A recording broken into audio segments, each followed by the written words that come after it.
Fender Stratocaster is arguably the most desirable and widely used guitar ever made. For more than 50 years, the Strat has been the guitar of choice for such legends as Jimi Hendrix, Buddy Guy, Jeff Beck, Eric Clapton, the list goes on. Now, we all know and love this guitar in its finished form, but did you ever wonder just what it takes to make this badass mofo? Well, today we'll find out as we visit the Fender Factory in Corona, California. We'll get an exclusive look at how a bit of metal and wood put together get transformed into the world's most famous guitar.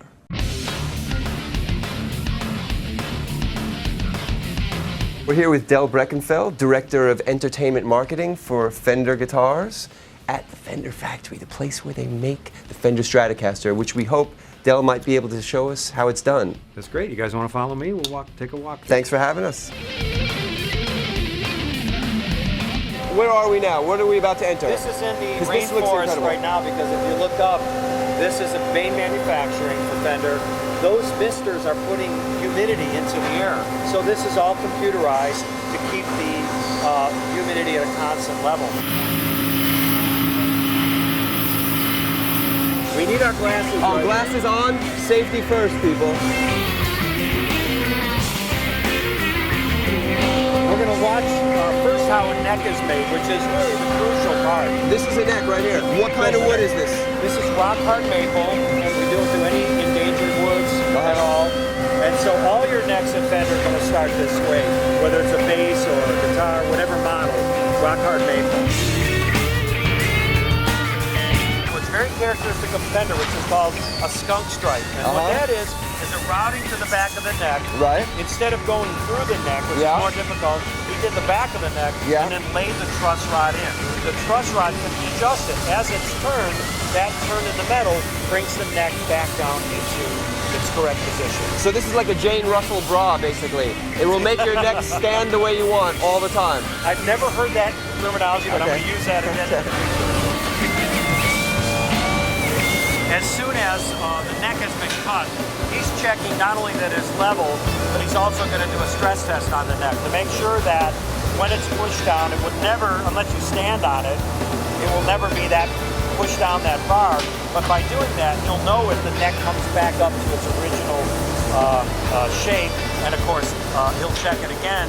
If there's anything on that neck that's not perfectly level with the metal piece, then that neck will be rejected. I wonder it took Hendrix and Townsend so many times against the floor to break one of these things. It's not a one-shot deal. Actually, I have had situations where we had to smash what we call do a Pete Townsend on a guitar. Right. For a movie, we had to actually cut it up ahead of time because it was too tough for the actor. Smash it, yeah. The thing that you actually play, that the frets go into. I mean, some artists will say, well, what's better, maple, which is a light wood, or the rosewood, which is dark? It's a personal taste. This wood feels softer to me. That's right. Well, one thing is, when you perspire on stage, rosewood is going to soak it up. So this will keep the mojo in the guitar. Keep the mojo. Right.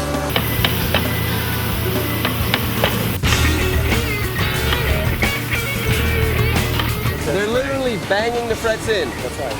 And after they're banged in, you actually put on that on the machine where they tighten it and actually push each fret down by hand.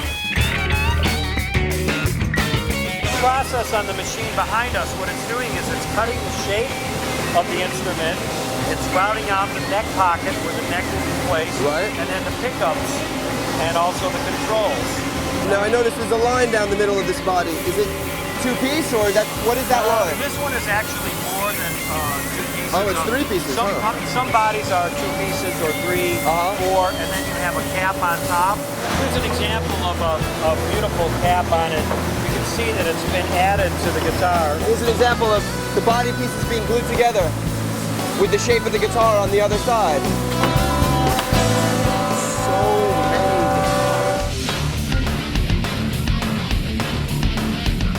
Wow, we are in neck world right here. This is where those necks and bodies are ending up, and these workers are responsible for what the guitar is going to be when it goes into paint, meaning that neck shape that you play on the guitar is actually done here. Right.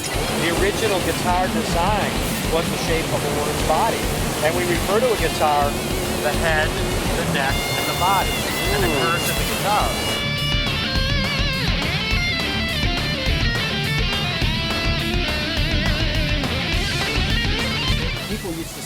take that telly, and he said, well, I really like this, but it digs into my rib cage. So he angled the top of it. You know, he took this part and brought it down. Made it huggable.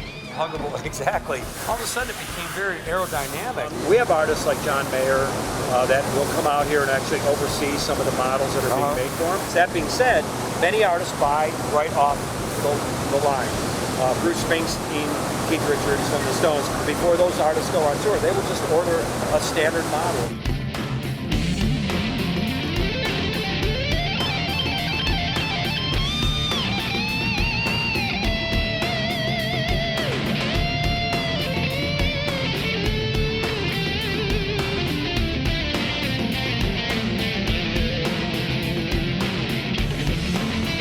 Bodies have come out of paint, they need to dry before their final sanding. When they do the final buffing and sanding is where you get that real shine, that real sheen on the guitar. Right. So these different bodies are going up, they're going to go up the system, go over the final assembly, and they'll be cured and dried up there. How long does the paint actually take to dry? It's about 3 days. This is final production. This is actually the end of the road for a guitar. So before the guitar actually goes to the customer, this is its last stop to make sure that it's perfect in every way, that the quality is there, and also that it's tuned and set up and plays well.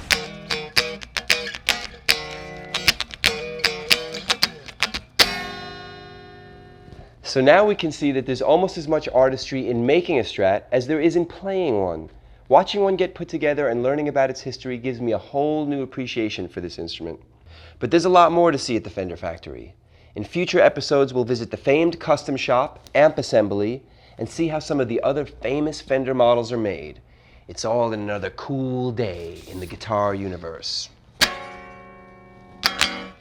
Next, on our workshop segment, we'll get some expert tips on how to restring just about any type of guitar.